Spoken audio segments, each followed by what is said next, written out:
Le cri du continent, l'Afrique, notre terre, celle de nos ancêtres, de nos luttes, de nos rêves. Depuis des siècles, elle pleure et espère. Elle a vu tomber des empires glorieux. Elle a vu se lever des hommes de courage. Et elle a vu aussi ses enfants s'égarer dans les chaînes de la soumission. Mais aujourd'hui, quelque chose change. Quelque chose se réveille. Dans le désert du Sahel, dans les villes, dans les villages. Un vent nouveau souffle. Un vent de dignité. Un vent de souveraineté. Pendant longtemps, on nous a appris à douter de nous-mêmes. On a effacé nos histoires, nos héros, nos savoirs. On nous a fait croire que l'avenir de l'Afrique dépendait d'autres mains. Mais ces temps sont révolus. Car voici venu le temps du réveil africain. Le temps où les peuples refusent la soumission. Le temps où l'Afrique se lève, non plus comme un simple continent, mais comme une conscience, une flamme, une force. Cette flamme a un nom, Afrique souveraine. Ce n'est pas seulement une chaîne YouTube. C'est une idée, un cri, un engagement envers notre histoire et notre avenir. Une promesse que nous faisons à nos enfants. Celle de ne plus jamais baisser la tête. L'Afrique que le monde a voulu éteindre. L'histoire de l'Afrique n'a pas commencé avec la colonisation. Elle a commencé bien avant. Quand les empires de Ghana, du Mali, du Songhai faisaient rayonner la science, la justice et la culture. Quand Tombouctou était le centre du savoir mondial. Quand nos rois régnaient avec sagesse, nos reines avec honneur. Puis est venu le jour où des navires étrangers ont touché nos côtes. Ils n'apportaient pas la lumière. Ils apportaient les chaînes. Ils ont pris nos fils, nos filles, nos terres, nos richesses. Et ils ont laissé derrière eux des frontières artificielles, des langues imposées, et une douleur transmise de génération en génération. La colonisation n'a pas seulement volé notre or et notre coton. Elle a volé quelque chose de bien plus précieux, notre confiance.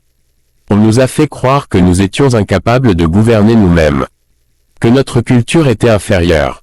Que notre spiritualité était superstition. Et quand nos ancêtres ont voulu se libérer, ils ont été trahis, renversés ou assassinés. Patrice Lumumba, Kwame Nkrumah, Thomas Sankara, Modibo Keïta. Tous avaient un rêve commun, une Afrique unie, forte et souveraine. Et tous ont été combattus par ceux qui craignaient ce rêve. Puis vint le néocolonialisme, moins visible, mais tout aussi dangereux. Le franc CFA, les bases militaires, les médias contrôlés, les dettes éternelles. Tout a été fait pour que l'Afrique reste à genoux. Mais l'Afrique n'a jamais cessé de respirer. Dans le cœur des peuples, dans les chants des femmes, dans les yeux des jeunes. Brûlait encore une étincelle. Cette étincelle, aujourd'hui, est redevenue flamme. Le réveil du peuple africain. Nous vivons un tournant historique. Partout sur le continent, les peuples se lèvent. Ils disent non à l'humiliation, non au pillage, non à la domination. Le Sahel, autrefois vu comme une zone pauvre et instable, est devenu le cœur battant de la résistance africaine. Le Mali a dit « assez ». Le Burkina Faso a dit « assez ». Le Niger a dit « assez ». Et ensemble, ils ont tracé un nouveau chemin, celui de la liberté collective. Ce n'est pas une rébellion contre le monde. C'est une rébellion contre l'injustice. Ce n'est pas une haine des autres. C'est un amour profond de soi. Le peuple africain ne veut pas dominer. Il veut simplement exister, décider, choisir son destin. Nos dirigeants patriotes, nos jeunes engagés, nos intellectuels conscients. Tous portent aujourd'hui le même message. L'Afrique appartient aux Africains. Ce réveil ne se limite pas aux armes.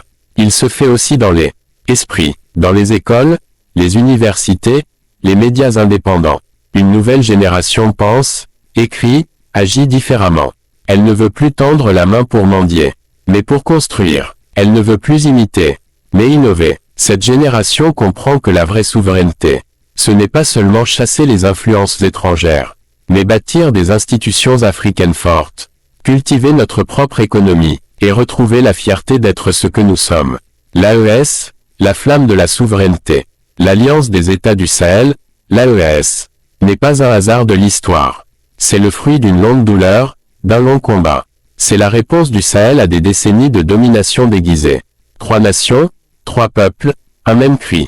Nous voulons être libres. Mali, Burkina Faso, Niger, 3 terres liées par le sang, la culture et le courage. L'AES, c'est plus qu'une alliance militaire. C'est une déclaration politique, spirituelle et civilisationnelle.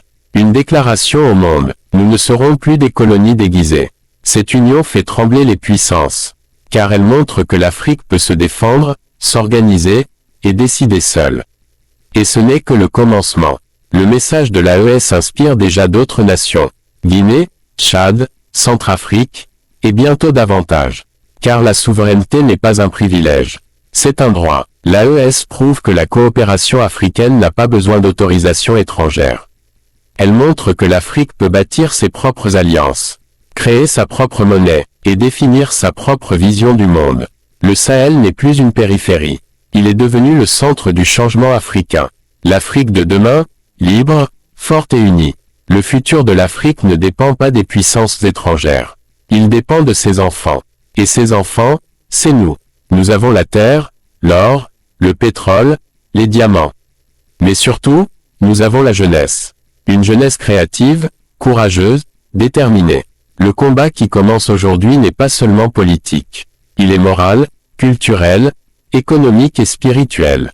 Il s'agit de désintoxiquer nos esprits, de croire que tout ce qui vient d'ailleurs est meilleur, de cesser d'attendre le salut de l'extérieur. Le monde change, et l'Afrique doit y entrer par la grande porte. Non pas comme un continent à plaindre, mais comme un continent à respecter. L'unité africaine n'est pas un rêve. C'est une nécessité. Tant que nous resterons divisés, nous serons faibles. Mais unis, aucun empire ne pourra nous soumettre. Afrique souveraine veut porter ce message. Raconter nos vérités, redonner la parole à ceux qu'on a réduits au silence. Réhabiliter nos héros, nos reines, nos penseurs, nos résistants. L'Afrique doit écrire sa propre histoire, produire son propre savoir, défendre ses propres valeurs, car un peuple qui dépend des autres pour se raconter, finit par disparaître de la mémoire du monde. Conclusion, le serment africain. Nous faisons aujourd'hui un serment, celui de ne plus jamais être des spectateurs de notre propre destin. Celui de défendre notre terre, notre culture, notre dignité. Peu importe les obstacles, peu importe les menaces. L'Afrique ne reculera plus, car le temps de la soumission est terminé, et celui de la souveraineté a commencé. Afrique souveraine n'est pas un simple mot. C'est une vision, un engagement, une promesse faite à nos ancêtres, et à ceux qui viendront après nous. Le soleil du Sahel s'est levé, et il n'est pas près de se coucher.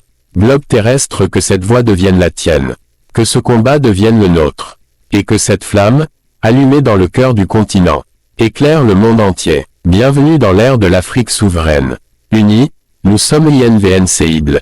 Like, partage cette vidéo et rallume la flamme africaine et abonne-toi. Faisons entendre la voix d'une Afrique qui se relève. Le cri du